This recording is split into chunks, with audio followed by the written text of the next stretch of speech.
इन्नल्लाह व मलाइकतहू युसल्लूना अलन नबी या अय्युहल्लज़ीना आमनू सल्लू अलैहि व सल्लिमू तस्लीमा। अजीम साहब और इनके तमाम ही अहले खाना को आज की इस खूबसूरत महफिल पाक के सजादे पर मुबारकबाद पेश करता हूँ। अल्लाह रब्बुल इज्जत हम सबको इसी अंदाज से आपका करीम सल्लल्लाहु अलैहि वसल्लम के जिक्र पाक की महफिल का इनाकात करने की तौफीक और सादत अता फरमाए। ये माशाअल्लाह साल में कई बार महफिल पाक का एहतमाम करते हैं और देखते ही देखते हर आने वाली महफिल जो है उसका एहतमाम, उसकी सजावट माशाअल्लाह बढ़ रही है। और ये उलमा से सुना है, फरमाया हम नेकी करते हैं, नमाज पढ़ते हैं, कैसे पता चलेगा कि हमारी की हुई नेकी अपनी बारगाह में रब ने कबूल फरमा ली है।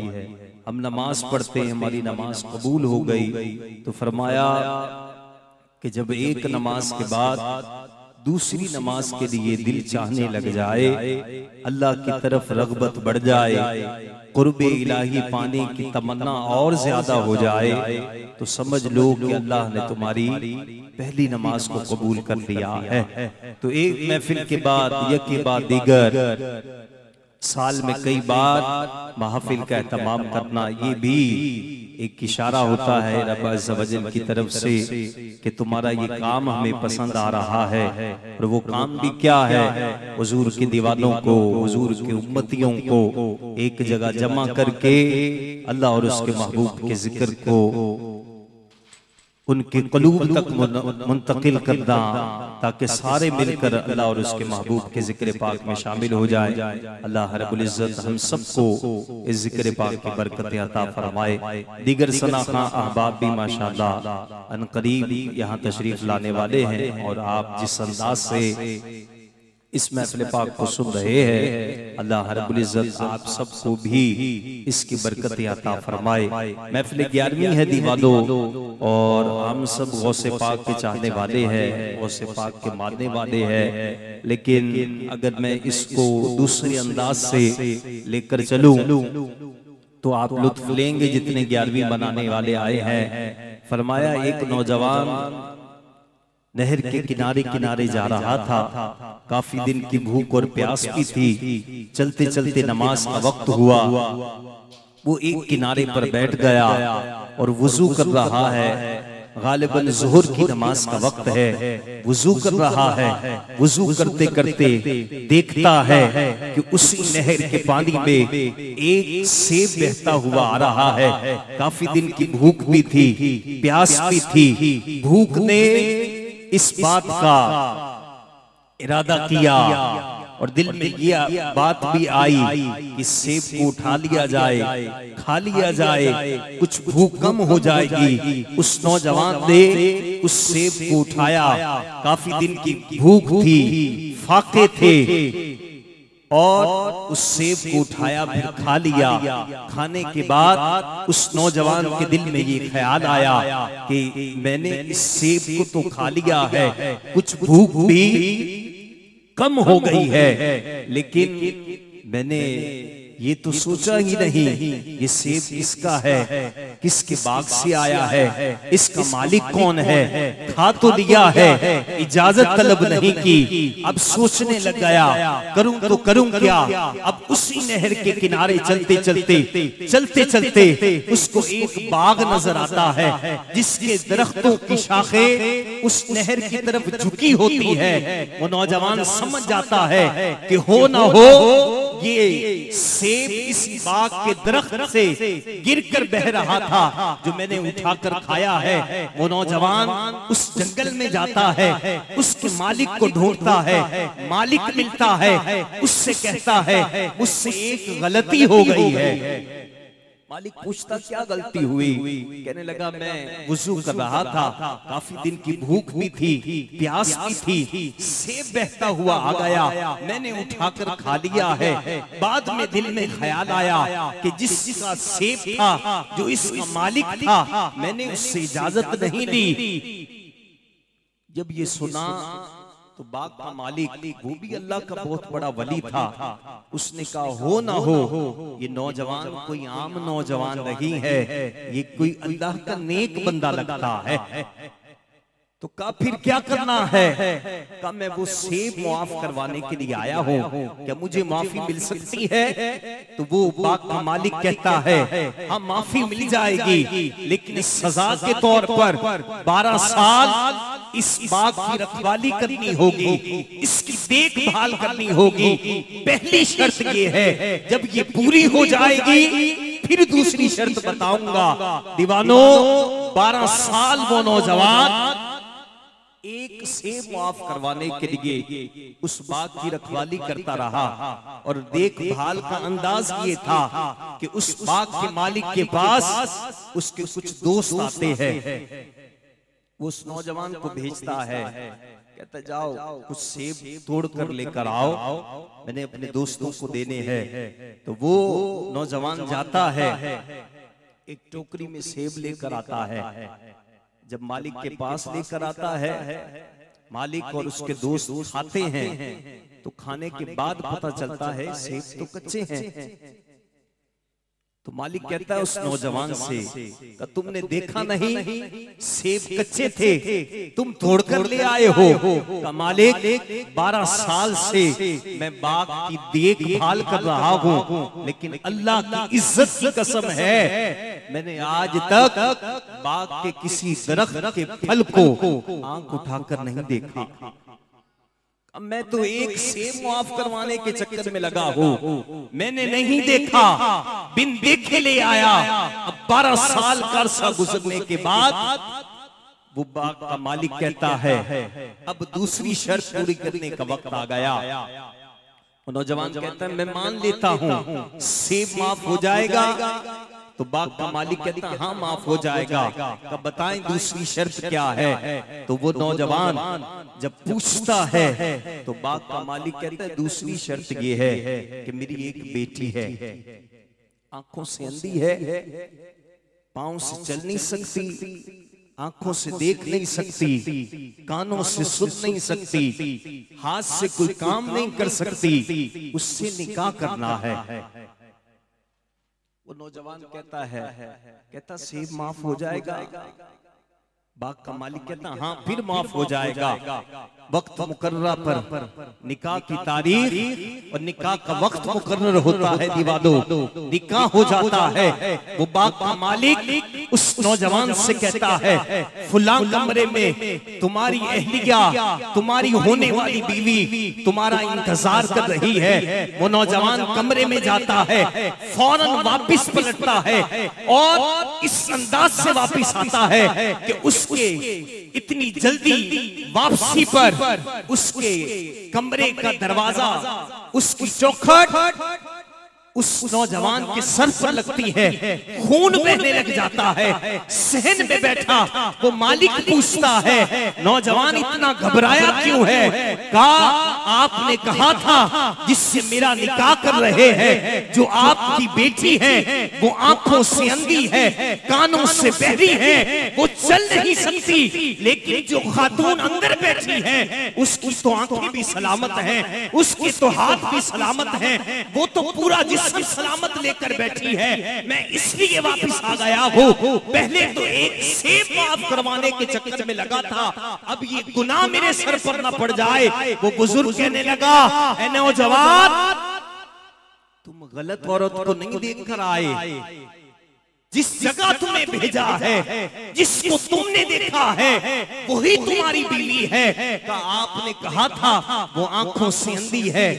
दीवाने सुन ले, आंखों से अंधा इसलिए कहा था कि आज तक उसने अपनी आंखों से किसी गैर मर्द को नहीं देखा। कानों से बहरा इसलिए कहा था उसने किसी गैर मर्द की आवाज को नहीं सुना, और पांव से लंगा इसलिए कहा था आज तक उसके कदम अपने घर की दहलीज से बाहर नहीं निकले। वो पाकबाज और नेक पारसा तुम्हारी बीवी है। अल्लाह रब्बुल इज्जत ने करम किया। वो नौजवान जो एक सेब माफ करवाने के लिए 12 साल बाग की देखभाल करता रहा, अल्लाह ने उसको बीवी भी ऐसी अता की कि जिसने आज तक अपनी आंखों से किसी गैर महरम को नहीं देखा था, जिसके कानों ने किसी गैर महरम की आवाज को नहीं सुना था, जिसके पांव चलकर घर की दहलीज से बाहर नहीं निकले थे। अल्लाह रब्बुल इज्जत का करम हुआ, खालिक़े कायनात ने कुछ वक्त गुजरने के बाद इस नेक पारसा और नेक पास और पाक पास नौजवान जोड़े को अल्लाह ने एक बेटा अता फरमाया। आप कह सकते हैं सुभान अल्लाह। इस नेक जोड़े को अल्लाह ने एक बेटा अता फरमाया, और वो बेटा भी ऐसा कमाल था, यकुम रमजान को पैदा होता है, यकुम रमजान को पैदा होता है और सहरी के वक्त अपनी वालिदा का दूध पीता है, फिर पूरा दिन दूध नहीं पीता। फिर वक्त एक ऐसा भी आता है कि लोग ईद के चांद पर झगड़ने लग जाते हैं और कहने वाले कहते हैं फलान मकाम पर एक बच्चा है, जाओ उसके माँ बाप से पूछो, अगर उसने सहरी में दूध पिया था तो आज रोजा है, अगर दूध नहीं पिया था तो आज ईद का दिन है। पूछने वाले ने पूछा का इतनी लंबी गुफ्तगू की है, उस नौजवान का नाम तो बताओ जो एक सेब माफ करवाने के लिए इतनी जदोजहद कर रहा था। मैंने कहा दीवाने सुन, उस नौजवान का नाम अबू साले जंगी मोहम्मद दोस्त है। का वो पाकबाज नेक खातून का नाम क्या था? मैंने कहा उसका नाम फातिमा था। का जब इन दोनों का नाम बता दिया है, इन दोनों को अल्लाह ने जो पाकबाज और नेक बच्चा अता किया था, जिसने यकुम रमजान को पैदा होते रोजा रखा और सारा दिन दूध नहीं पीता था, अफ्तार के वक्त दूध पीता था, उस बच्चे का नाम भी बता दो। मैंने कहा दुनिया आज भी उसे अब्दुल कादिर जिलानी के नाम से याद करती है। दुनिया आज भी उसे गौसे आदम के नाम से याद करती है। का इस पूरे वाक़े का मकसद क्या है? मैंने कहा दीवाने मकसद ये है, जब बाप नेक होता है तो अल्लाह औलाद भी नेक अता फरमाता है, वालिद नेक होता है तो अल्लाह औलाद भी नेक अता फरमाता है। यही बात है कि सैयदुना बाबा फरीदुद्दीन गंज शक्कर रहमतुल्लाह तआला अलैह एक दिन अपनी वालिदा से कहने लगे, अम्मा जान अल्लाह का बड़ा करम है, जब से होश संभाला है तुम्हारे बेटे फरीद की एक भी तहज्जुद की नमाज कज़ा नहीं हुई। अल्लाह हमें नमाज पढ़ने की तौफीक अता फरमाए। का एक भी तहज्जुद की नमाज कज़ा नहीं हुई। तो वो माँ भी बाबा फरीद की माँ थी, बाबा फरीद की माँ थी ना। कहने लगी बेटा इसमें सारा कमाल तेरा नहीं है, तुम्हारी माँ के दूध का भी कमाल है। का माँ जरा बता तो सही। का बेटा जितना अरसा तुमने दूध पिया है, आज तक मैंने बगैर वुजू के तुम्हें दूध नहीं पिलाया। तो जिनकी वालिदैन नेक होते हैं, फिर बच्चे भी ख्वाजा अजमेरी जैसे पैदा होते हैं, दाता अली हजवेरी जैसे पैदा होते हैं, बाबा फरीदुद्दीन गंजे शक्कर रहमतुल्लाह तआला अलैह जैसे पैदा होते हैं, जिनकी तरबियत फिर बचपन में ऐसी होती है कि अगर रास्ते में वो अगर दरसगाह में जा रहे हो, अभी किताबें पढ़ी नहीं है, अभी दीन पढ़ा नहीं है, अभी शरीयत लागू नहीं हुई, दीन के अहकामात लागू नहीं हुए, लेकिन माँ ने कहा है अब्दुल कादिर झूठ नहीं बोलना। क्या फरमाया? अल्लाह हमें भी सच बोलने की तौफीक अता फरमाए। ऊंची आवाज से कहें जनाबे सैयदना गौसे आदम की वालिदा ने क्या नसीहत फरमाई, बेटा झूठ नहीं बोलना। दरसगाह में जा रहे हैं, काफिला लुटा, सामान छिना, बड़ों बड़ों को लूटा, बड़ी बड़ी गठरियां लूटी गई। का इस बच्चे के पास क्या होगा? बुलाया उस डाकू को, कहा इधर आओ। का क्या बात है? का मेरे पास 40,000 दिनार हैं। किसी ने कहा 40 अशरफियां हैं। का कहाँ है? का माँ ने इधर अंदर सीख कर रखी हैं, सीख कर रखी हैं। वो डाकू बहुत परेशान हुआ, पकड़ा गौसे आजम को, अपने बड़े डाकू के पास लेकर गया। कहने लगा ये बच्चा है, इसको तो हमने देखा ही नहीं, अगर नहीं बताता हम इसको छोड़ भी देते, लेकिन इसने खुद बुलाया है और बुलाकर कहा है कि मेरे पास 40 अशरफियां हैं। बज़ाहिर तो हमें कुछ नजर नहीं आ रहा था, लेकिन इसने साथ में ये भी बताया है माँ ने यहाँ सीख कर रखी है छुपाकर। तो अब डाकुओं का मालिक कहता है बता, हम ना भी पूछते तो तू ऐसे जा सकता था, लेकिन तूने बताया क्यों? तो कहा जब घर से निकला था ना, तो माँ ने कहा था अब्दुल कादिर कभी झूठ नहीं बोल। आज ऐसे गौसे आजम नहीं हो रहा, पीछे मेहनत है दीवादो। अब्दुल कादिर झूठ नहीं बोलना। अब डाकू का मालिक, उसके दिल पर ज़रब पड़ती है, कहता अब तुमने मुसलमान होना है, राय रास्त पर आना है, नहीं आना वो तुम्हारी अपनी मर्जी है, मैं तो आ रहा हूं।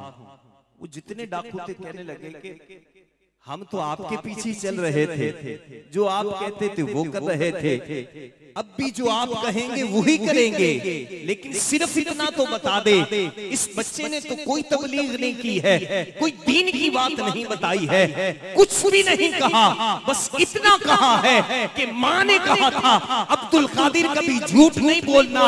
तो उस डाकुओं का मालिक कहता है अरे इसकी तकरीरें अपनी जगह पर है, इसकी दीन की तबलीग अपनी जगह पर है, लेकिन मैं इस बात को सुनकर हैरान हो रहा हूं कि ये कल का बच्चा अपनी माँ का कहना इतना मान रहा है, और हम तो इतने बड़े हो गए हैं, कितनी उम्र होने के बावजूद अपने मालिक की नाफरमानी कर रहे हैं। फरमाया तुमने पीछे आना है तो आ जाओ, मैं तो जा रहा हूँ। अल्लाह की इज्जत की कसम है, गौसे आदम की इस करामत से वो जितने डाकू थे, उलमा से सुना है कि वो सारे जंगलों की तरफ निकल गए और सारे के सारे अपने वक्त के बहुत बड़े वली बने। हम उस गौसे आदम को मानते हैं जिनके बचपन का ये आलम है, और फिर उनके इबादत, उनकी रियाजत। मैं पहले भी यहाँ पर इमाम हुसैन रज़ियल्लाहु ताला अन्हु की याद में महफिल सजी फिर भी आया था, ख्वाजा साहब की महफिल सजी फिर भी आया था। पैगाम यही होता है दीवादो, जिन औलिया अल्लाह को हम मानते हैं, जिन सहाबा किराम को हम मानते हैं, वो ऐसे नहीं बने, उन्होंने कुछ काम किया है। इन जिक्र की महफिल को सजाने का मकसद ही यही होता है कि हम उनकी सीरत को सुने और कोशिश करके कहीं ना कहीं उस पर अमल करने की भी कोशिश हो जाए, तो अल्लाह उनकी सीरत का सदका हमें भी अता फरमा दे। इन महफिल को सजाने का मकसद ये होता है, दिखावा नहीं होता, कोई अपना आप दिखाना भी नहीं होता, बस इसका मकसद ये होता है कि यहाँ पर आने वाले अल्लाह और उसके महबूब का जिक्र सुने, उनके सहाबा किराम अलैहिम रिदवान और औलिया किराम की सीरत को सुने और अमल पैदा होने वाले बन जाए। सना खान का इंतजार हो रहा है, इसलिए गुफ्तगू कर रहा हूँ। जितने यहाँ बैठे हो, अल्लाह हमें सय्यद गौसे आदम रज़ियल्लाहु ताला अन्हु की सीरत पर अमल पैदा होने की तौफीक अता फरमाए। दुआ की है, आमीन कह सकते हैं। गौसे आजम का मकाम, गौसे आजम की शान, गौसे आजम की करामात आप सुनते रहते हैं। मेरे गौस जब बयान करते फरमाया लाखों का मजमा होता, स्पीकर होते थे, कहा नहीं, फिर हमने तो 50 बंदों तक आवाज पहुंचानी हो तो रिजवान साउंड को बुक करते हैं तो भाई महफिल अच्छी हो, आवाज पहुंचनी चाहिए। तो गौसे आजम बगैर माइक के बात करते थे, आवाज पहुंचती थी। मैंने कहा अल्लाह ने गौस को वो मकाम अता फरमाया था, 1 लाख के मजमे में गौस के सामने बैठे हुए बंदे को जिस अंदाज से मेरे गौस की आवाज सुनाई देती थी, 1 लाख के मजमे में आखिर में बैठे हुए आदमी को भी गौसे आदम की आवाज वैसे ही सुनाई देती थी, वैसे ही सुनाई देती थी। तो कहा इतनी बड़ी बात, 1 लाख का मजमा और गौस की आवाज 1 लाख को सुनाई दे रही है। तवज्जो, 1 लाख बंदे को गौस की आवाज सुनाई दे रही, कैसे हो सकता है?